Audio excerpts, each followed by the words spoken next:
Olá, bem-vindos a essa apresentação sobre combinação de negócios sob controle comum ou Business Combination Under Common Control. Hoje eu vou passar para vocês um resumo do documento de discussão ou Discussion Paper que foi publicado em novembro de 2020 sobre esse assunto. O meu nome é Tadeu Sendon e sou Board Member do IASB. Em primeiro lugar, alguns lembretes administrativos, como em todas as apresentações do IASB, quaisquer opiniões que eu expressar hoje nesse webcast são opiniões minhas e podem não necessariamente ser as do IASB ou da Fundação IFRS, que se manifesta por meio dos documentos oficiais. Se você quiser saber um pouco mais sobre o projeto, nesse slide você tem um link para a página dele, onde você pode encontrar não somente o Discussion Paper, mas também materiais educacionais de apoio e uma explicação de como enviar seus comentários. Hoje eu vou falar para vocês sobre o porquê desse projeto, as abordagens consideradas e as opiniões preliminares do Board, do IASB. Vamos começar com a história do projeto, por que o IASB decidiu emitir esse documento e a abordagem que estamos adotando nesse momento. A norma IFRS 3, Combinações de Negócios, estabelece os requisitos para combinações de negócios entre partes não relacionadas e requer que se aplique o método de aquisição. E essa norma, o IFRS 3, exclui explicitamente do seu escopo as combinações de negócios sob controle comum. Essa lacuna nas normas IFRS deu origem a diferentes práticas. Em alguns casos, as empresas usam o método de aquisição para reconhecer essas combinações sob controle comum, que fornece informação sobre o valor justo dessas combinações, da empresa adquirida. Em outros casos, as empresas usam o método do valor contábil ou método do valor de livro. Especificamente esse método do valor de livro, ele é aplicado de maneiras diversas. Por fim, uma queixa que a gente escutou dos usuários é que as empresas também costumam divulgar poucas informações sobre essas combinações. Essas combinações são comuns em muitos países e muitos stakeholders, particularmente reguladores de valores mobiliários, pediram ao IASB que considerássemos essa lacuna nas normas IFRS. O objetivo do IASB com esse documento é desenvolver requisitos que levem à melhoria da informação sobre combinações de negócios sob controle comum, especialmente para os usuários das demonstrações financeiras, e com isso tentar reduzir a diversidade na prática e fornecer informações mais úteis e transparentes.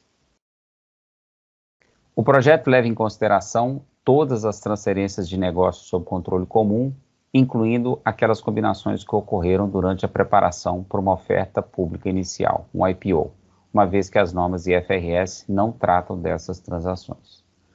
No exemplo no slide, a empresa transferida é a empresa C. O projeto considera apenas transferências de negócios sob controle comum, portanto, não considera transferência de ativos, grupos de ativos e passivos ou empresas que não atendem a definição de negócio, como está na IFRS 3, até porque, na verdade, não há exclusão de escopo para tais transações nas normas IFRS existentes. Outro ponto importante desse projeto é que ele leva em consideração o impacto dessas transações nas informações financeiras da empresa receptora. No nosso slide, a empresa receptora é a empresa A. O projeto não leva em consideração informações de outras partes na combinação, uma vez que essas outras partes já são consideradas nas normas IFRS. As combinações de negócios sob controle comum normalmente afetarão as demonstrações financeiras consolidadas da empresa receptora. E quando a empresa transferida não for imediatamente incorporada pela empresa receptora, essa combinação também afetaria as demonstrações financeiras separadas e individuais da empresa receptora. Esse projeto não considera o impacto dessas transações nas demonstrações financeiras separadas da empresa beneficiária, por entender que esse tema é tratado na norma IAS 27. Como eu falei antes, ao desenvolver suas opiniões preliminares, o IASB se concentrou nas necessidades de informação dos usuários primários das demonstrações financeiras da empresa receptora. Mais especificamente, nos acionistas minoritários existentes da empresa receptora e nos acionistas em potencial e emprestadores e outros credores. E por que neles? Porque esses são os usuários que devem confiar nas demonstrações financeiras de propósito geral para atender às suas necessidades de informações. Os acionistas controladores, na teoria, têm acesso aos detalhes, eles não dependem somente dessas demonstrações financeiras.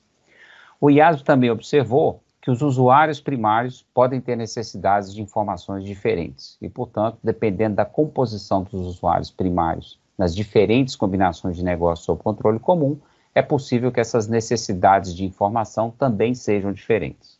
Em princípio, o IASB observou que, quando uma combinação de negócios sob controle comum é semelhante a uma combinação de negócios tradicional, ou seja, entre partes não relacionadas, as mesmas informações previstas na IFRS 3 para as combinações de negócios tradicionais deveriam ser fornecidas para essa combinação de negócios sob controle comum.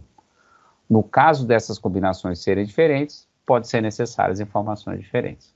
Essas considerações sobre como contabilizar e o que divulgar estão sujeitas à análise, basicamente, se os benefícios de tais informações para os usuários primários das demonstrações financeiras superam os custos de fornecer e analisar essas informações. É o chamado trade-off do custo-benefício. Além disso, ao desenvolver suas visões preliminares, o IASB procurou fazer duas coisas básicas. Primeiro, evitar tornar o processo muito complexo e, segundo, eliminar a possibilidade das empresas optarem pelo tratamento contábil. Vou explicar esse optarem pelo tratamento contábil, porque, em outras palavras, o IASB procurou desenvolver condições objetivas para evitar, por exemplo, a manipulação contábil, ou seja, buscar um resultado contábil desejado, estruturando a transação de uma determinada forma. Agora eu vou falar sobre como essas considerações influenciaram as opiniões preliminares do Board. Ao desenvolver suas opiniões preliminares, o IASB levou em consideração as opiniões dos stakeholders nas consultas iniciais sobre o projeto. Em geral, a gente pode classificar essas opiniões em três grupos.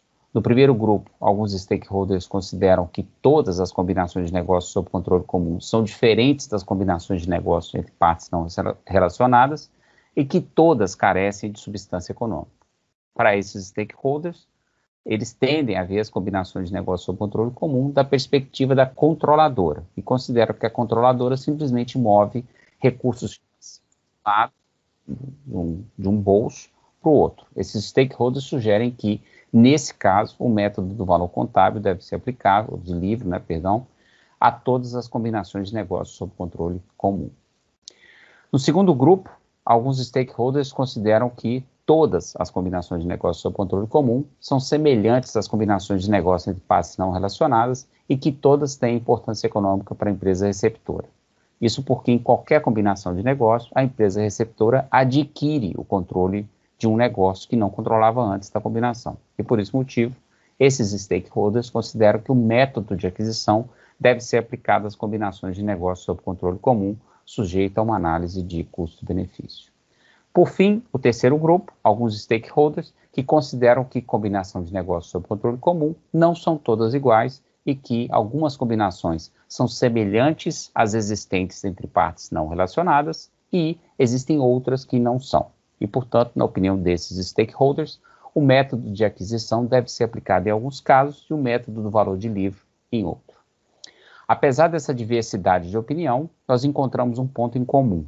Especificamente em nossas consultas iniciais, muitos stakeholders foram da opinião de que o método de aquisição deve ser aplicado a combinações de negócios sob controle comum que afetam os acionistas minoritários da empresa receptora. E muitos stakeholders também afirmaram que, em sua opinião, o método do valor de livro deve ser aplicado para combinações que não afetem esses acionistas, seja por considerar que essas transações são diferentes ou por uma razão de custo-benefício. Então, isso foi o que nós escutamos dos stakeholders. Agora eu vou falar um pouco sobre as conclusões preliminares do IASB. Com base nessa avaliação que acabei de descrever, o IASB concluiu, preliminarmente, que as combinações de negócios sob controle comum não são todas iguais e o método de aquisição ou o método do valor de livro não é adequado em todos os casos. Mais especificamente, na opinião do IASB, em princípio, o método de aquisição deve ser aplicado às combinações de negócios sob controle comum que afetem os acionistas minoritários da empresa receptora. Mas isso está sujeito a uma análise de custo-benefício. Considerando essa questão do custo-benefício, o IASB sugere uma exceção e uma isenção do método de aquisição para algumas transações que afetem os acionistas minoritários. Em todos os outros casos, o IASB considera que o método do valor de livro deve ser aplicado.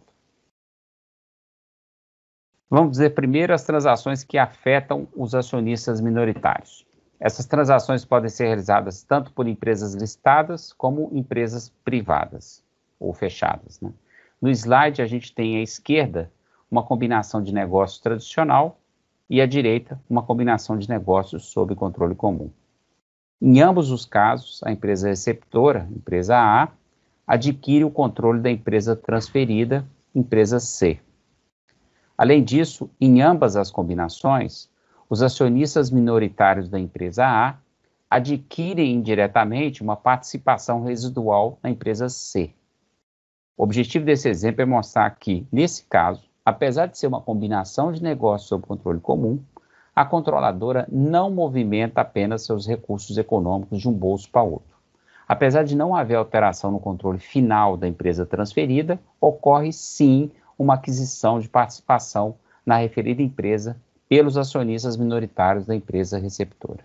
Portanto, o IASB concluiu que, nesse caso, em princípio, essas combinações de negócios sob controle comum são semelhantes às combinações de negócios discutidas na IFRS 3 e que o método de aquisição, nesse caso, forneceria informações úteis sobre essas combinações. Bom, nesse slide a gente explica a proposta da isenção e da exceção. Por conta do exemplo que a gente viu no exercício anterior, no slide anterior, o IASB analisou se o método de aquisição deveria ser aplicado a todas as combinações que afetam os acionistas minoritários da empresa receptora. Então, tem acionista minoritário, aplica o método de aquisição. Mas será que deveria ser aplicada a todas as combinações que afetam acionista minoritário? O IASB observou que em alguns casos, por exemplo, quando os interesses minoritários são muito pequenos, os benefícios da aplicação do método de aquisição podem não justificar os custos. Nesse sentido, o IASB concluiu que, se as ações da empresa receptora forem negociadas em um mercado público, ou seja, é uma empresa listada, é provável que, a princípio, os interesses minoritários sejam significativos por conta das regulamentações de mercado. E com isso, na opinião do IASB, os benefícios da aplicação do método de aquisição provavelmente justificam os custos no caso das empresas listadas. E por isso, o método de aquisição seria aplicável nesses casos. Se a empresa receptora for de capital fechado, a participação dos acionistas minoritários pode ser pequena ou, na verdade, ela pode pertencer a partes relacionadas da empresa receptora, por exemplo, pessoal-chave da administração, o que não é uma situação incomum. Nesses casos, os benefícios do método de aquisição podem não justificar os custos. Além disso, o IASB também entende que, se o método de aquisição fosse exigido em todos os casos em que há participação minoritária, em empresas privadas, isso poderia abrir oportunidade de arbitragem contábil. Em outras palavras, a empresa poderia estruturar uma transação com o único objetivo de alcançar o tratamento contábil desejado. E por conta disso, o IASB sugere uma exceção e uma isenção ao método de aquisição para empresas de capital fechado. Especificamente, na opinião do IASB, o método do valor de livro deve ser exigido se todos os acionistas minoritários de uma empresa fechada forem partes relacionadas da empresa. Essa é a exceção. Apesar de ter acionista minoritário, porque eles são partes relacionadas, a empresa tem que aplicar o método do valor de livro. Mas também tem nessa regra uma isenção. se nem todos esses acionistas forem partes relacionadas da empresa, ela ainda assim poderia, ou seja, é uma opção, aplicar o método do valor de livro se a empresa informa a todos esses acionistas minoritários que ela pretende reconhecer a combinação de negócios usando o método do valor de livros e, importante, todos os acionistas minoritários concordem com isso. Na verdade, não se oponham a essa opção de apresentar utilizando o método de livros. Muito bem. A gente falou de combinação de negócios sob controle comum, que afeta os acionistas minoritários da empresa receptora, e agora eu vou falar um pouco daquelas que não afetam esses acionistas minoritários. Essas combinações poderiam ser feitas por empresas fechadas, por motivos regulatórios, tributários, ou porque eventualmente está buscando fazer uma oferta da investida, um IPO, né? Se não tem acionista minoritário, então os usuários primários das informações sobre essas combinações são os emprestadores e outros credores, e os potenciais acionistas e investidores da empresa receptora. O slide aí ilustra um exemplo de uma transação antes de uma oferta inicial com duas hipóteses ou casos, né? Suponha que a controladora, a empresa P, seja a controladora integral das empresas A e B, ou seja, não tem minoritário, ou se você quiser chamar participação não controladora, e que ambas atendam à definição de negócio do IFRS 3. Suponha que a controladora queira fazer uma oferta inicial das ações da empresa A e da empresa B. No caso 1, a empresa A e a empresa B pertencem a uma holding intermediária. Aí, nesse caso, a controladora P pode simplesmente oferecer ações da holding intermediária em uma oferta inicial, sem precisar fazer uma reestruturação dentro do grupo. Nesse caso, o documento de oferta daria aos investidores em potencial as informações do valor contábil histórico das empresas A e B. Já no caso 2, a empresa P controla diretamente as empresas A e B. Nesse caso, a controladora precisaria primeiro realizar uma reestruturação do grupo, para então fazer uma oferta inicial. A empresa P poderia realizar essa reestruturação de várias maneiras. Pode abrir uma nova empresa, uma NILCO, transferir as ações da empresa A e da empresa B para essa nova empresa. Poderia também fazer com que a empresa B adquirisse a empresa A, ou a empresa A adquirisse a empresa B. Nos três cenários, a administração faria uma combinação de negócios sob controle comum, antes de finalmente fazer a oferta inicial das investidas.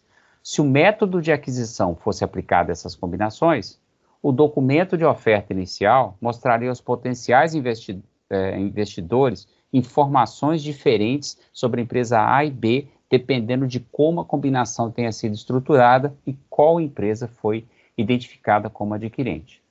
Mas, se você analisar o caso 1 e o caso 2, independentemente de como a combinação é estruturada, os potenciais investidores da oferta inicial estariam investindo exatamente nos mesmos recursos econômicos. E por isso o IASB concluiu que deveria fornecer informações semelhantes, tanto no caso 1 quanto no caso 2. E como que isso seria possível? Aplicando o método do valor de livro às combinações nos três cenários do caso 2. Então, aplica o valor de livro, porque você vai ter, tanto no caso 1 quanto no caso 2, em qualquer um dos cenários, a mesma informação.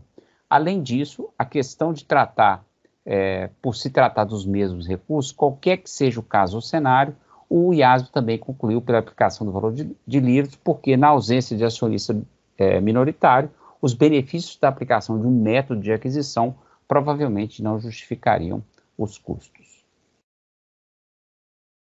Bom, nós falamos de investidores potenciais, mas quando estávamos nós aqui desenvolvendo as opiniões preliminares, a gente considerou também as necessidades de informação dos emprestadores e outros credores e discutiu essas necessidades com os usuários das demonstrações financeiras, que são especialistas em análise de crédito.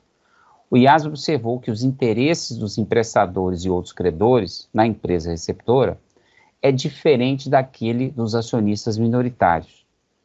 Ele, na verdade, fica limitado ao pagamento de principal e juros. Por esse motivo, a análise de crédito foca na capacidade da empresa em pagar suas dívidas e gerar novas dívidas. E também requer informações sobre fluxo de caixa e compromissos de dívida da empresa.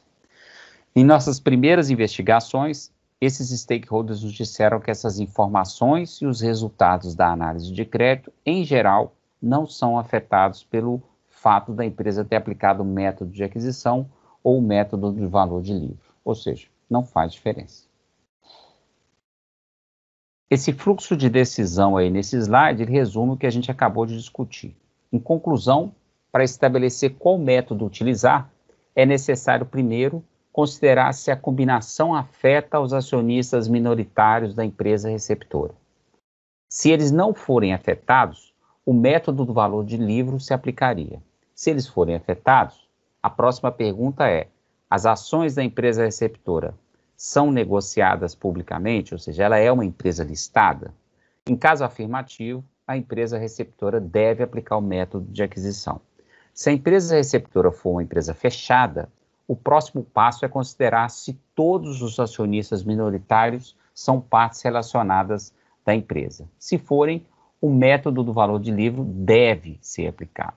Caso contrário, a companhia pode propor que seja utilizado o método do valor de livro e ela, então, informa seus acionistas minoritários que fará tal proposta. Se esses acionistas não fizerem objeção, a empresa pode usar o método do valor de livro. Em caso de objeção, a empresa deve aplicar o método de aquisição. Então, esse fluxo resume bem o que é a proposta e a definição de quando aplicar o método de aquisição e quando aplicar o método de valor de livro.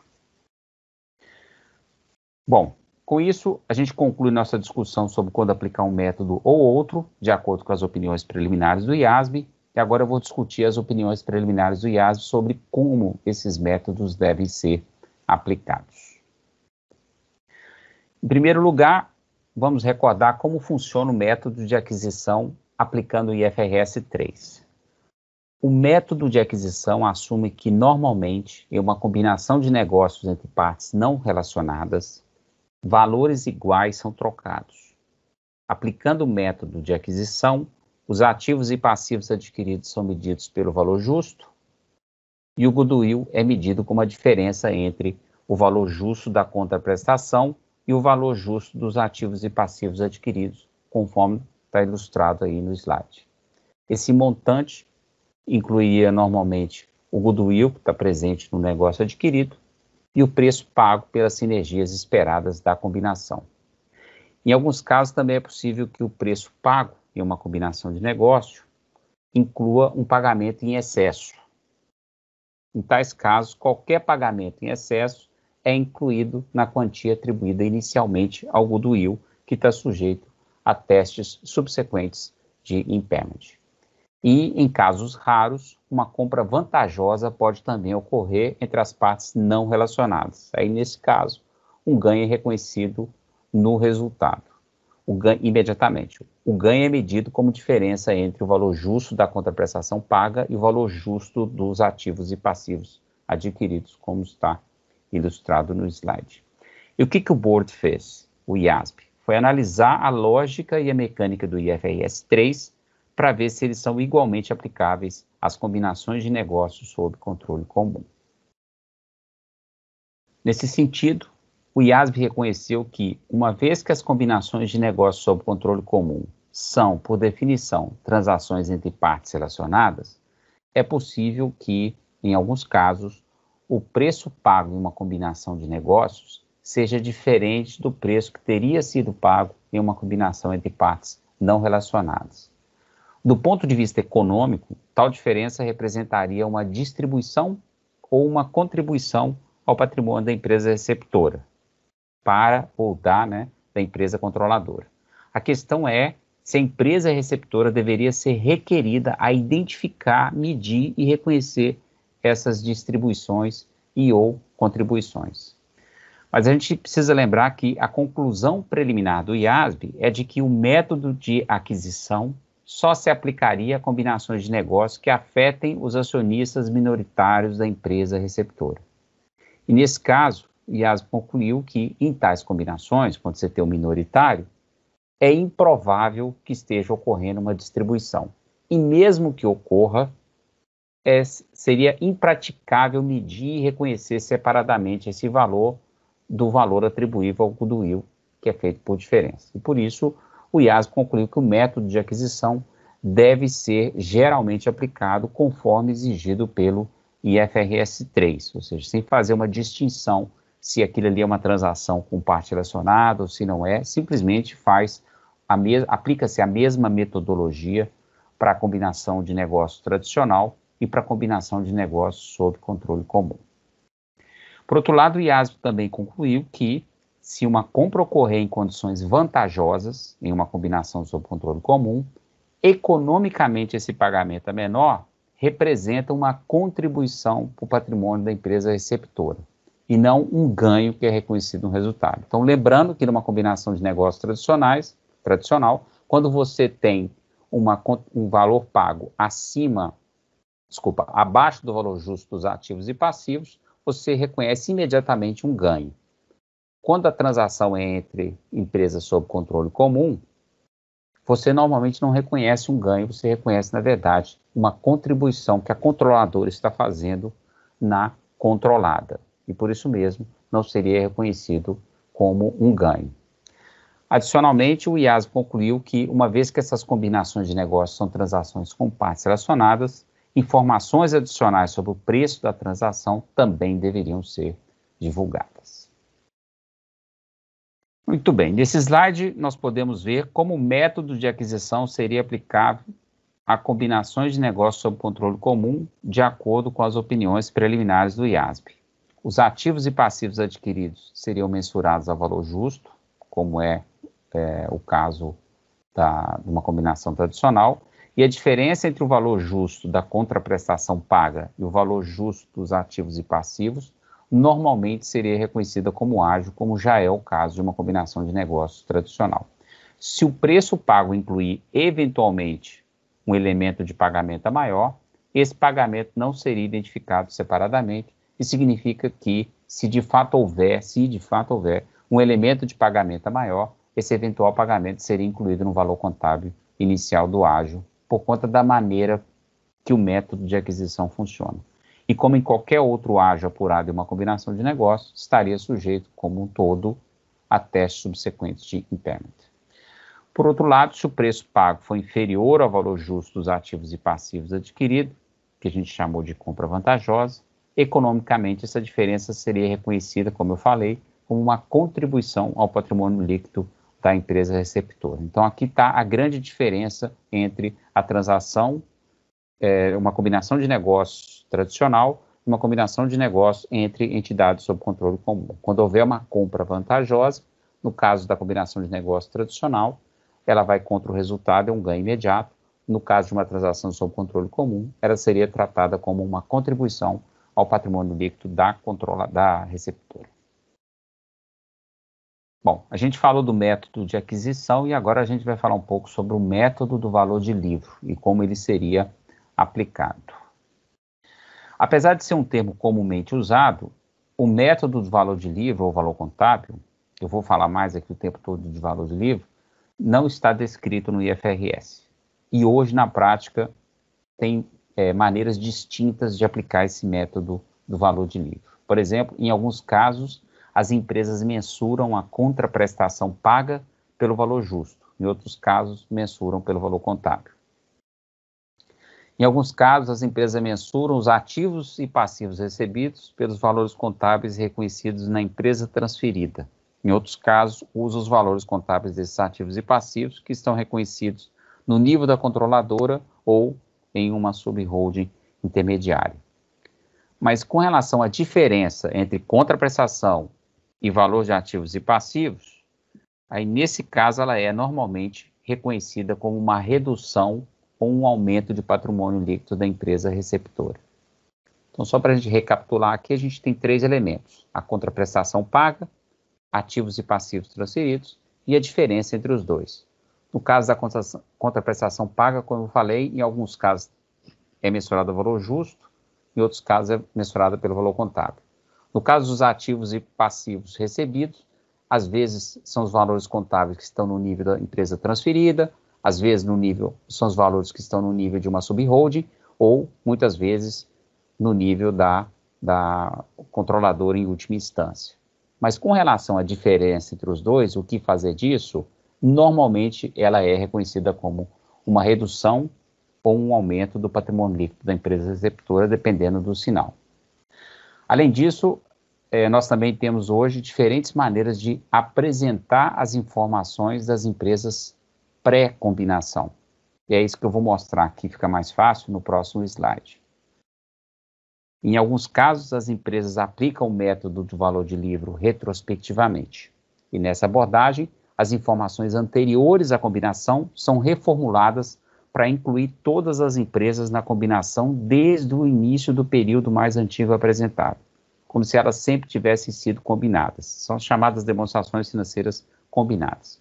Em outros casos, as empresas aplicam o método do valor de livro prospectivamente, ou seja, todas as empresas combinadas são combinadas apenas a partir da data da combinação. E aí, as informações de antes da combinação não são refeitas e, portanto, reflete somente as informações da empresa receptora. Em suma, sobre o método do valor contábil, ou valor de livro, o IASB concluiu preliminarmente que o único método de valor de livro deveria ser especificado nas normas IFRS. Ao desenvolver o discussion paper, o IASB se concentrou principalmente nos principais aspectos de como o método do valor de livro deve ser aplicado. Especificamente, o IASB concluiu que os ativos e passivos recebidos devem ser mensurados pelos seus valores contábeis informados pela empresa transferida. Essa abordagem leva a um resultado semelhante à preparação de demonstração financeira combinada. O IASB também observou que os valores contábeis relatados pela controladora ou por uma subholding não seriam relevantes para a combinação entre as empresas combinadas. O IASB concluiu também que a contraprestação paga deve ser mensurada pelo valor contábil. Especificamente no caso da contraprestação paga em ações da própria empresa, o IASB decidiu não especificar como medir, isso porque a mensuração da contraprestação paga em ações de tesouraria afetaria apenas a apresentação dentro do patrimônio líquido da empresa receptora e, em geral, o IASB não descreve as apresentações dentro do patrimônio líquido, especialmente por conta de questões societárias locais. Além disso, o IASB observou que mensurar a contraprestação pelo valor contábil ou valor justo produziria o mesmo resultado se considerarmos algumas formas comuns de contraprestação. Por exemplo, esse seria o caso se a contraprestação fosse paga em dinheiro ou incorrendo em passivos financeiros. O IASB concluiu, então, que a diferença entre a contraprestação paga e o valor contábil dos ativos e passivos recebidos deveria ser reconhecida no patrimônio líquido, que é o que vem sendo feito na prática atual. Tanto seja ganho quanto seja perda, vai ser reconhecida no patrimônio líquido. Falamos de eventuais outros componentes nessa diferença, mas a conclusão é de que dividir essa diferença em componentes econômicos separados e medir e reconhecer esses componentes separadamente faria a relação custo-benefício imprópria. E por fim, do ponto de vista de apresentação, o IASB concluiu que as empresas combinadas devem ser combinadas prospectivamente, ou seja, a partir da data da combinação, e as informações pré-combinação devem ser fornecidas apenas sobre a empresa receptora sem refazimento. Embora o IASB tenha reconhecido que as informações pré-combinação sobre todas as empresas combinadas poderiam ser úteis, elas seriam hipotéticas e poderiam retratar um grupo que, de fato, não existia antes da data da combinação. O IASB concluiu que não é apropriado incluir essas informações hipotéticas nas demonstrações financeiras primárias. O IASB ainda não considerou em mais detalhes como o método do valor de livro deve ser aplicado, e isso deve ser analisado na próxima etapa do projeto, quando se espera que as bases do modelo estejam já confirmadas. Conclusões. Para concluir, eu gostaria de resumir as opiniões preliminares do IASB, incluídas no discussion paper. Hoje, o método de aquisição é aplicado às combinações de negócios no âmbito do IFRS 3. Nenhuma norma IFRS se aplica especificamente às combinações de negócios sob controle comum. O que vemos é que hoje as empresas usam o método de aquisição ou uma variedade de métodos do valor de livro para relatar tais combinações. Na opinião preliminar do IASB, o método de aquisição seria aplicado nas combinações de negócios sob controle comum, quando elas são semelhantes às combinações de negócios tradicionais, sujeitas à análise de relação custo-benefício. E uma única forma de um método do valor de livro seria aplicada em outros casos, todos os outros casos. De forma sumariada, a distinção existente entre combinações de negócios tradicionais e combinações de negócios sob controle comum é substituída pelo foco em saber se e quando as combinações de negócios sob controle comum são semelhantes às combinações de negócios tradicionais. A abordagem proposta pelo Board foi desenhada para fornecer informações úteis sobre todas as combinações de negócios sob controle comum, fornecer informações semelhantes sobre transações semelhantes e melhorar a transparência das informações sobre combinações de negócios sob controle comum. Bom, lembramos a vocês que o prazo para envio de comentários é 1º de setembro desse ano, 2021, e o IASB planeja começar a discutir os comentários recebidos durante o último trimestre desse ano. Nós gostaríamos muito de receber seus comentários sobre as opiniões preliminares do IASB descritas no Discussion Paper. Com isso, chegamos ao final desse webcast. Muito obrigado pela sua atenção e até mais.